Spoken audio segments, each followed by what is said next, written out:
One പീസിൽ തന്നെ ഏറ്റവും സ്ട്രോങ്ങസ്റ്റ് ക്രീച്ചേഴ്സിൽ ഒന്നാണ് കൈഡോ.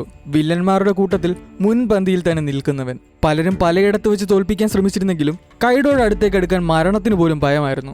ബീസ്റ്റ് പൈററ്റ്സിന്റെ ക്യാപ്റ്റനായ കൈഡോയെ ചിത്രീകരിക്കാൻ നേരം ഓട നല്ലപോലെ ശ്രദ്ധിച്ചിരുന്നു. ഓരോ കഥാപാത്രത്തിന്റെ ബാക്ക് സ്റ്റോറി സൃഷ്ടിക്കാനും ആ കഥാപാത്രം ഇങ്ങനെ ആയെന്ന് വരുത്തി തീർക്കാനും ഓടയ്ക്ക് നല്ല കഴിവുണ്ടായിരുന്നു. കൈഡോ ഇങ്ങനെയാകാൻ അവന്റെ ബാക്ക് സ്റ്റോറി തന്നെയാണ് കാരണവും. ഇന്ന് നമ്മൾ നോക്കാൻ പോകുന്നത് കൈഡോയെ കുറിച്ചുള്ള A-to-Z കാര്യമാണ്. അപ്പോൾ വീഡിയോ ഇഷ്ടപ്പെട്ടു കഴിഞ്ഞാൽ ആനിമോറേറ്റർ എന്ന് പറയുന്ന നമ്മുടെ ചാനൽ സബ് ചെയ്യാനും ലൈക്ക് ചെയ്യാനും മറക്കണ്ട. ഒട്ടും വൈകാതെ നമുക്ക് വീഡിയോയിലേക്ക് പോവാം. 59ഓളം വർഷങ്ങൾക്ക് മുമ്പ് വോഡ്ക കിങ്ഡത്തിലായിരുന്നു കൈഡോയുടെ കഥ തുടങ്ങുന്നത്. സ്വന്തമെന്ന് പറയാൻ ആരുമില്ലാത്ത, ആർക്കും വേണ്ടാത്തൊരു അനാഥനായിരുന്നു കൈഡോ അവിടെ. വേൾഡ് ഗവൺമെന്റിൽ ഇടം നേടാൻ വേണ്ടി തുടർച്ചയായി കൊള്ളയടിക്കപ്പെട്ടുകൊണ്ടിരുന്ന രാജ്യമായിരുന്നു വോഡ്ക കിങ്ഡം. പ്രതിസന്ധികളിൽ പിടിച്ചു നിൽക്കാനും തങ്ങൾക്കും അംഗത്വം നേടാനും കൈഡോയുടെ രാജ്യം മറ്റു രാജ്യങ്ങളെ ലൂട്ടിയിരുന്നു. തന്റെ 10ാമത്തെ വയസ്സിൽ തന്നെ ആർക്ക് ചിന്തിക്കാൻ കഴിയുന്നതിൽ അപ്പുറത്തെ ശക്തനായിരുന്നു കൈഡോ. അതിന് പ്രധാന കാരണം ഓണി എന്ന് പറയുന്ന വംശത്തിൽപ്പെട്ട ആളായിരുന്നു അവൻ. ആ വംശം എന്ന് പറയുന്നത് ഏതു വഴി നോക്കിയാലും ജയൻസുമായി ബന്ധപ്പെട്ടിരുന്നു. ആ പ്രായത്തിൽ തന്നെ രാജ്യത്തെ ഏറ്റവും ശക്തനായ സോൾജറായി മാറാനും അവന് സാധിച്ചിരുന്നു. എന്നാൽ കാലങ്ങൾ പോകുന്നതിനനുസരിച്ച് അവൻ അവന്റെ രാജ്യത്തിന്റെ നിയമങ്ങളും വേൾഡ് ഗവൺമെന്റിന്റെ ചട്ടക്കൂടും പിടിക്കാതെ വന്നു. കൈഡോയുടെ ഈ പ്രവൃത്തി രാജാവിന് തീരെ പിടിച്ചിരുന്നില്ല.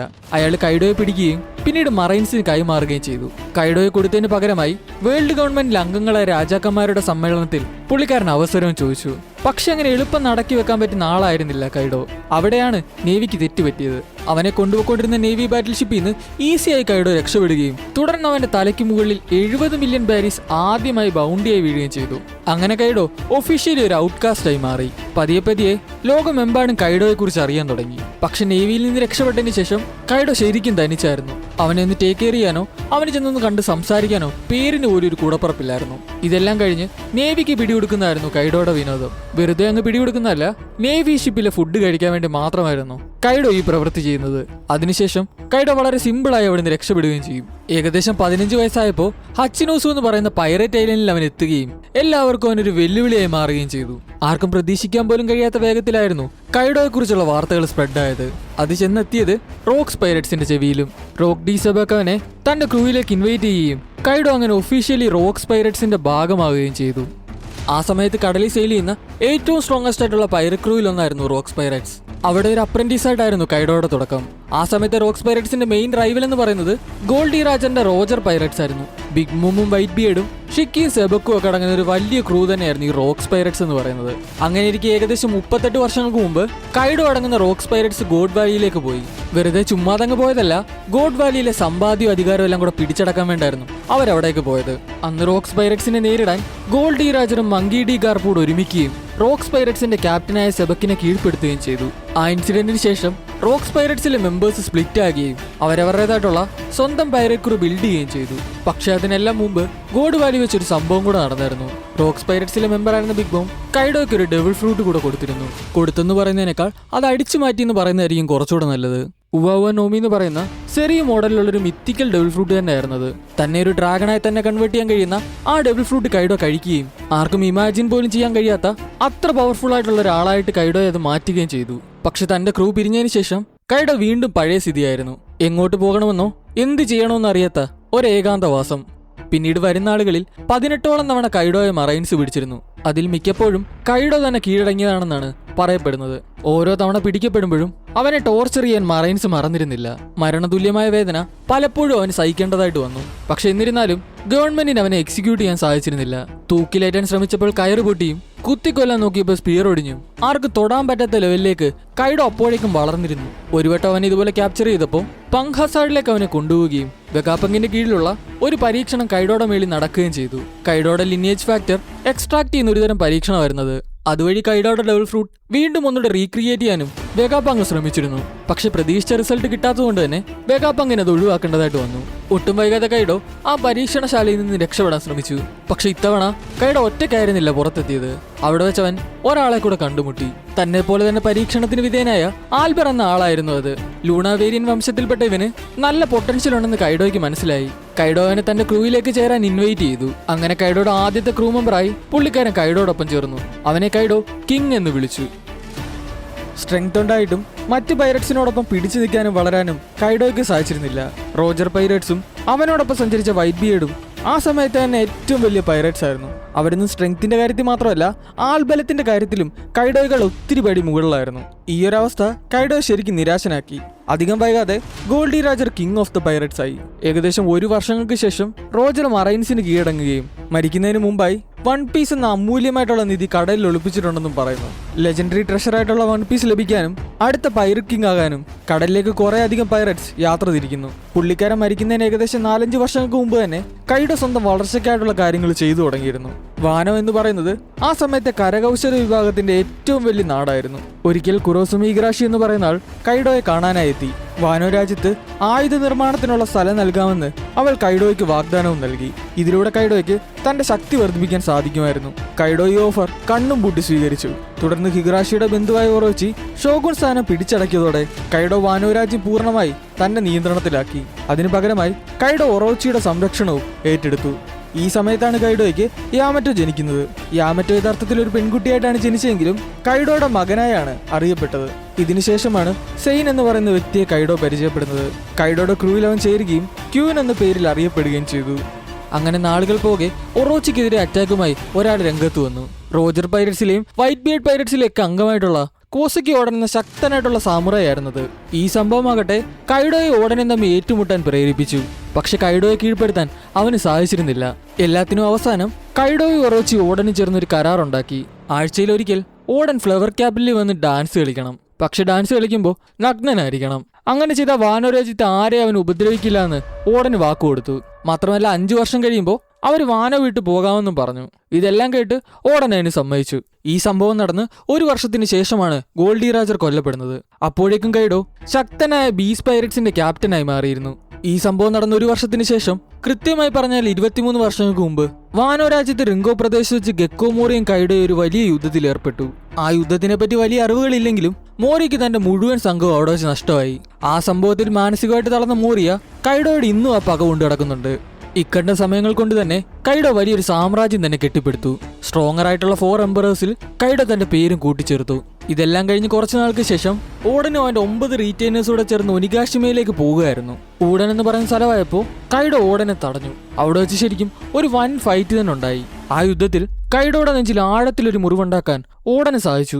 അന്നൊരു പക്ഷെ കൈഡോയ്ക്ക് ലഭിച്ചത് അവന്റെ ജീവിതത്തിൽ അവന് ലഭിക്കാവുന്നതിൽ ഏറ്റവും വലിയ മുറിവായിരുന്നു. കൈഡോന്റെ പതനത്തിലേക്ക് അടുക്കാൻ നേരം ഹിഗുറാഷി ഓഡന്റെ മകനായ മൊമനോസ്കയുടെ വേഷം കെട്ടുകയും ഓഡന്റെ ശ്രദ്ധ തെറ്റിക്കുകയും ചെയ്തു. ഈ സമയം കൈഡോ ഓഡനെ നോക്കൌട്ട് ആക്കിയിരുന്നു. കൈഡോയ്ക്ക് ശരിക്കും ഒരു ഫെയർ ഫൈറ്റ് ആയിരുന്നു ആവശ്യം. ഹിഗുറാഷി ഇടയ്ക്ക് കയറി കാണിച്ച ചതി കൈഡോയ്ക്ക് തീരെ പിടിച്ചില്ല. കൈഡോ ഒട്ടും വൈകാതെ ഹിഗുറാഷിയെ കൊന്നു കളഞ്ഞു. ഓഡനെ വധിക്കുന്ന ദിവസം ഇത് കാണാനായി കൈഡോയും ഒറോച്ചിയും എത്തിയിരുന്നു. വധശിക്ഷയെ അതിജീവിക്കുന്നവരെ വെറുതെ വിടണമെന്ന് ഓഡൻ കൈഡോയുടെ ഒരു കരാറുണ്ടാക്കി. അതിനായി കൈഡോ ഓഡൻ 1 മണിക്കൂർ സമയം നൽകി. തിളയ്ക്കുന്ന എണ്ണയിൽ 1 മണിക്കൂർ നേരം പിടിച്ചു നിൽക്കുക. അതായിരുന്നു കൈഡോ നൽകിയ ശിക്ഷ. ഓഡന് മറിച്ചൊന്നും ചിന്തിക്കേണ്ടതായിട്ട് വന്നില്ല. എങ്ങനെയെങ്കിലും തന്റെ 9 കൂട്ടാളികളെ രക്ഷിക്കണം. അതിനായി ഓഡൻ ചെയ്ത് ഇതായിരുന്നു. ഒരു മരപ്പലകയുടെ സഹായത്തോടെ തന്റെ കൂട്ടാളികളെ എല്ലാം ഓഡൻ തിളച്ച എണ്ണയിൽ നിന്നുകൊണ്ട് ഉയർത്തിപ്പിടിച്ചു. 1 മണിക്കൂർ നീണ്ടു നിന്ന സഹനത്തിനൊടുവിൽ അവൻ ആ പരീക്ഷണം അതിജീവിച്ചു. പക്ഷെ കൈഡോയ്ക്ക് അങ്ങനെ വിട്ടുകൊടുക്കാൻ പറ്റിയിരുന്നില്ല. വാക്കു പാലിക്കാൻ പറ്റിയിരുന്നില്ല കൈഡോയ്ക്ക്. കൈഡോ ഓഡനെ റീറ്റെയിനേഴ്സിനെ കൊല്ലാൻ തന്നെ തീരുമാനിച്ചു. ഓഡൻ എങ്ങനെയൊക്കെയോ അവരെ കൈഡോയുടെ കണ്ണിൽ നിന്ന് അകറ്റി. ഹിഗുറാഷി അവനോട് ചെയ്ത ചതിക്ക് മാപ്പ് ചോദിച്ചുകൊണ്ട് കൈഡോ ഓഡന്റെ തലയ്ക്ക് വെടിയുതിർത്ത് അവനെ അവിടെ വെച്ച് കൊന്നുകളഞ്ഞു. ഓഡൻ മരിച്ചതിന് ശേഷം കൈഡോ റീറ്റെയിനേഴ്സിനെ തപ്പി നാട് നീളം നടന്നു. ഓഡന്റെ കാസിലിന് കൈഡോ തീയിട്ടു. മൊമനോസ്കയെ പോലും അവൻ വെറുതെ വിടാൻ ഉദ്ദേശിച്ചില്ല. അവൻ മൊമനോസ്കയോട് നിന്റെ അച്ഛനൊരു വിഡ്ഢിയാണെന്ന് പറഞ്ഞു. സ്വന്തം കൈകൾ കൊണ്ട് കൊല്ലാതെ കൈഡോ അവനെ കത്തുന്ന കാസിലേക്ക് എറിഞ്ഞു. ഓഡന്റെ ഭാര്യയായ കോസുക്കി ടോക്കിയും അവൻ ആ തീയിൽ ചുട്ടരിച്ചു കൊന്നു. പക്ഷെ മരിക്കുന്നതിന് മുമ്പായി അവൾ മൊമനോസ്കയെ രക്ഷിച്ചിരുന്നു.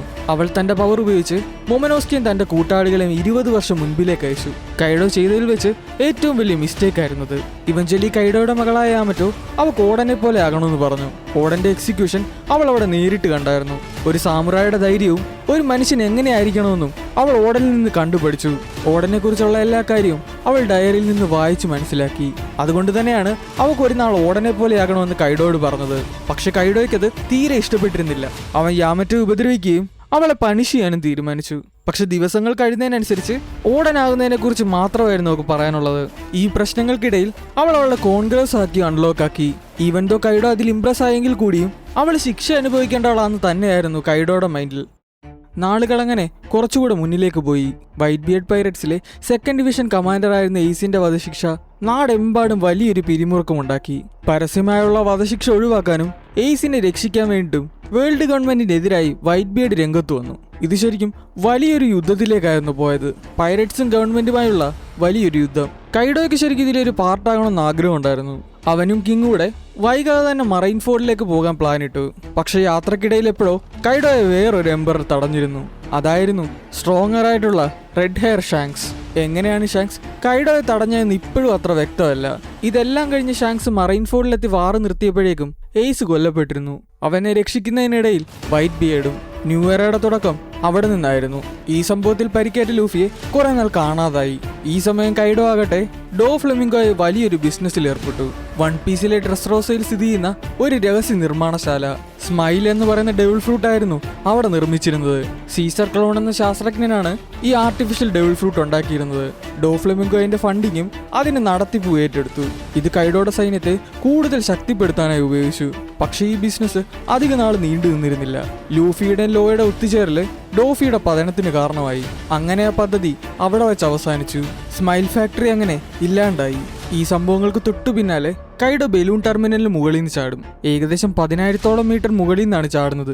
കണക്ക് വെച്ച് പറയുകയാണെങ്കിൽ ഏകദേശം 33,000-ഓളം അടി.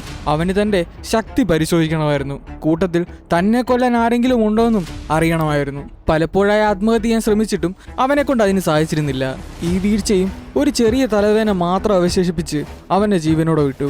അവൻ വന്ന് വീണത് കരായ് ബാരി എന്ന ദ്വീപിലും. അത് ശരിക്കും കിഡ് പൈററ്റ്സിന്റെ താവളമായിരുന്നു. അവിടെ വെച്ച് യൂസ്റ്റസ് കിഡും ബാസിൽ ഹോക്കിൻസും ഒക്കെ ചേർന്ന് ഒരു സഖ്യം രൂപീകരിക്കുമായിരുന്നു. ഇതിനിടയിലായിരുന്നു നമ്മുടെ കൈഡോ മോളിൽ നിന്ന് വന്ന് താഴേക്ക് വീണത്. കൈഡോയെ മുന്നിൽ കണ്ടതും അവരാദ്യം വന്ന് അമ്പരന്നു. തുടക്കത്തിൽ എല്ലാവരും കൈഡോയെ ഒരുമിച്ച് നേരിടാൻ തന്നെയാണ് ശ്രമിച്ചത്.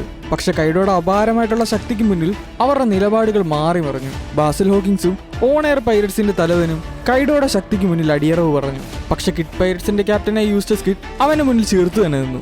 അധിക നേരം പിടിച്ചു നിൽക്കാൻ അവനെ കൊണ്ട് സാധിച്ചിരുന്നില്ല. അവന്റെ ശക്തിക്ക് മുന്നിൽ കിഡിന് തല കുനിക്കേണ്ടതായി വന്നു. കൈഡോ അവനെ പിടിയിലാക്കി. തടവിലാക്കിയവനെ വാനോ കൺട്രിയിലേക്ക് കൊണ്ടുപോയി. ഡോ ഫ്ലെമിംഗോയുടെ പരാജയത്തിന് ശേഷം അവനെ കൊണ്ടുപോയിക്കൊണ്ടിരുന്ന നേവിയുടെ കയ്യിൽ നിന്ന് രക്ഷിക്കാൻ ജാക്ക് എന്ന് പറയുന്ന സ്ട്രോങ്ങർ ആയിട്ടുള്ള തന്റെ കൂട്ടാളിയെ കൈഡോ സംഭവ സ്ഥലത്തേക്ക് അയച്ചിരുന്നു. ഡോഫിയെ രക്ഷിച്ചാൽ വീണ്ടും സ്മൈൽ ഫാക്ടറി എങ്ങനെയും പഴയതുപോലെ ആക്കാമെന്ന് കൈഡോയ്ക്ക് വിശ്വാസം ഉണ്ടായിരുന്നു. പക്ഷെ ജാക്ക് നടത്തിയ പ്രവർത്തനം കൈഡോ വിചാരിച്ചത്ര സക്സസ് ആയില്ല. കൈഡോയുടെ ആ മിഷൻ ഫെയിലായി. ഇതിനെല്ലാത്തിനും വഴിയൊരുക്കിയ ലൂഫിയോടും ലോയോടുള്ള ദേഷ്യം കൈഡോയ്ക്ക് വല്ലാതെ വളർന്നിരുന്നു. ലൂഫിയെ പോലുള്ള പീക്കിരി പയ്യന്മാര് എന്റെ ഇത്രയും വലിയ പവറിന് മുന്നിൽ പിടിച്ചു നിൽക്കാൻ പ്രാപ്തിയില്ലാത്തവരാണെന്നാണ് കൈഡോ പറഞ്ഞത്. അതിന് ഏറ്റവും വലിയ ഉദാഹരണമാണ് കിഡ് എന്നും കൈഡോ സൂചിപ്പിക്കുന്നു. ഇതെല്ലാം കഴിഞ്ഞ് ലൂഫി ബിഗ് മോമിന്റെ സ്ഥലമായ ഹോൾ കേക്ക് ഐലൻഡിൽ ചെന്ന് ഒരുപാട് പ്രശ്നങ്ങൾ ഉണ്ടാക്കി.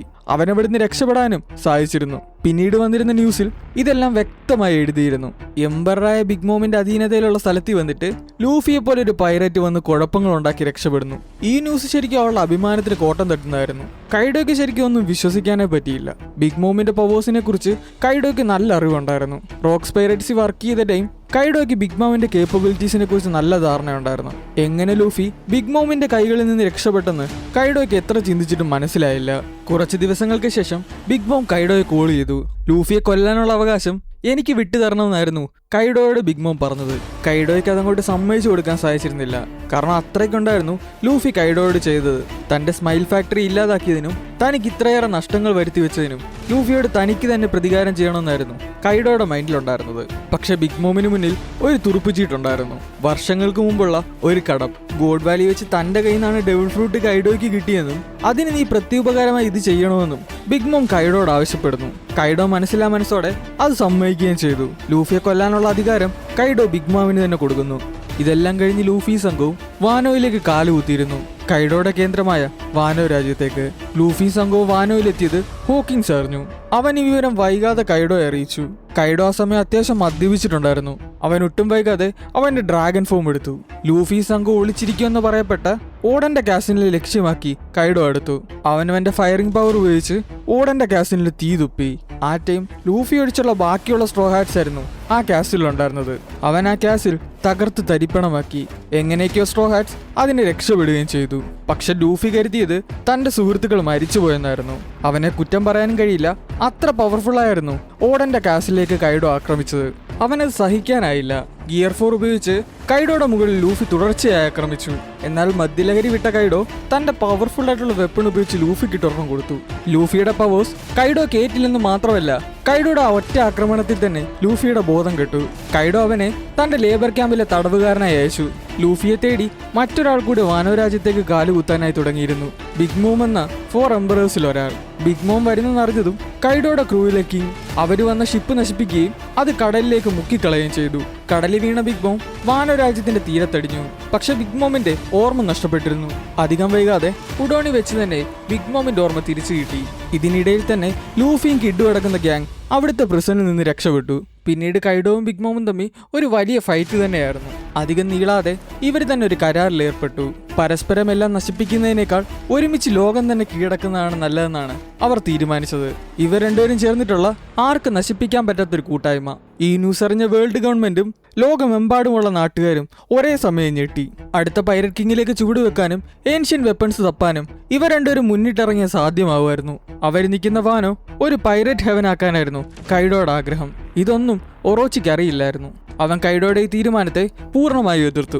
അധികം വൈകാതെ നിഷ്കരുണം കൈഡോ അവനെയും കൊന്നുകളഞ്ഞെന്ന് കൈഡോയ്ക്ക് തോന്നിപ്പിച്ചെന്ന് പറയാം. ഒറോച്ചിയുടെ ആളുകളോട് കൈഡോ കൂട്ടത്തിൽ ചേരുന്നോ അതോ മരിക്കുന്നോ എന്ന് ചോദിച്ചു. മറ്റൊന്നും ചിന്തിക്കാതെ അവർ കൈഡോയുടെ കൂട്ടാളികളായി മാറി. ഓഡന്റെ മകനായ മൊമനോസ്കെ വീണ്ടും കൈഡോ ക്യാപ്ചർ ചെയ്തു. 20 വർഷത്തിന് ശേഷവും കുട്ടിയായി തന്നെ ഇരിക്കുന്ന മൊമനോസ്കെ കണ്ടതും കൈഡോ അമ്പരന്നു. അവൻ മൊമനോസ്കെ ഒരുപാട് ഉപദ്രവിച്ചു. പബ്ലിക് എക്സിക്യൂഷനിലൂടെ മൊമനോസ്കെ കൊല്ലാനായിരുന്നു കൈഡോയുടെ പ്ലാൻ. ഇതുവഴി അവിടുത്തെ ജനങ്ങളുടെയും സാമുറായുടെയും ആത്മവിശ്വാസം എന്നേക്കുമായി തകർക്കുക. ഇതിനായി കൈഡോ മുന്നിട്ടിറങ്ങി. പക്ഷെ ഇത്തവണ കൈഡോ പ്രതീക്ഷിച്ച പോലെ കാര്യങ്ങൾ മുന്നോട്ട് പോയില്ലായിരുന്നു. മൊമനോസ്കെ കൈഡോയുടെ മുന്നിൽ പ്രതികരിച്ചു. താൻ കോസുകി ഓഡന്റെ മകനാണെന്നും വാനോ അതിർത്തികൾ തുറക്കപ്പെടുമെന്നും താൻ വാനോട് അടുത്ത ഷോഗണാകുമെന്നും അവൻ കൈഡോയ്ക്ക് മുന്നിൽ ഉറക്കെ പ്രഖ്യാപിച്ചു. ഇതുവരെ ആരും കണ്ട മൊമനോസ്കെ ആയിരുന്നില്ല അന്ന് അവർ കണ്ടത്. ഇവിടം തൊട്ടായിരുന്നു കൈഡോയുടെ പതനത്തിന് തുടക്കം. മൊമനോസ്കെ അവൻ കൊല്ലാനായി മുതിർന്നു. സെക്കൻഡുകൾ കൊണ്ട് ഓഡന്റെ വിശ്വസ്തരായ 9 റീറ്റെയിനേഴ്സ് വന്ന് ശക്തമായ പോരാട്ടം അവിടെ കാഴ്ചവെച്ചു. കൈഡോ തന്റെ ഡ്രാഗൺ ഫോം എടുത്തു. ലൂഫി തന്റെ യഥാർത്ഥ ശക്തിയായ ഗിയർ 5ഉം. വൺ പീസിൽ തന്നെ ഏറ്റവും മികച്ച ഫൈറ്റ് ആയിരുന്നു പിന്നീട് അങ്ങോട്ട് നടന്നത്. വാനോ രാജ്യത്തിന്റെ വിമോചനം സൺഗോഡ് നിക്കയുടെ വരവോടെ സംഭവിക്കുമെന്ന് ഓഡന്റെ കുറിപ്പടികളിൽ വ്യക്തമായിരുന്നു. ആ പ്രവചനം സത്യമാകുന്ന വിധമായിരുന്നു ലൂഫിയായിട്ടുള്ള കൈഡോയുടെ ലാസ്റ്റിലത്തെ ഫൈറ്റ്. ആകാശത്ത് വെച്ച് നടന്ന ഫൈറ്റിനൊടുവിൽ കൈഡോയെ ലൂഫി ഭൂമിക്കടിയിലെ തിളച്ചു മറിയുന്ന ലാവയിലേക്ക് ഇടിച്ചു താഴ്ത്തി. അങ്ങനെ അത് സംഭവിച്ചു. കൈഡോ എന്ന ലോകത്തിലെ ഏറ്റവും ശക്തനായ ക്രീച്ചർ തോൽപ്പിക്കപ്പെട്ടു. 20ഓളം വർഷങ്ങൾക്ക് മുമ്പ് വാനോ രാജ്യത്തിന്റെ ഫ്രീഡത്തിനായി ഓടാൻ തുടങ്ങി വെച്ച റെവല്യൂഷൻ മൊമനോസ്കെ പകർന്ന ധൈര്യത്തിലൂടെ അവന്റെ 9 റീറ്റെയിനേഴ്സ് റീഗെയിൻ ചെയ്തു. അവസാനം ലൂഫിയിലൂടെ കൈഡോയ്ക്ക് അന്ത്യവും കുറിച്ചു.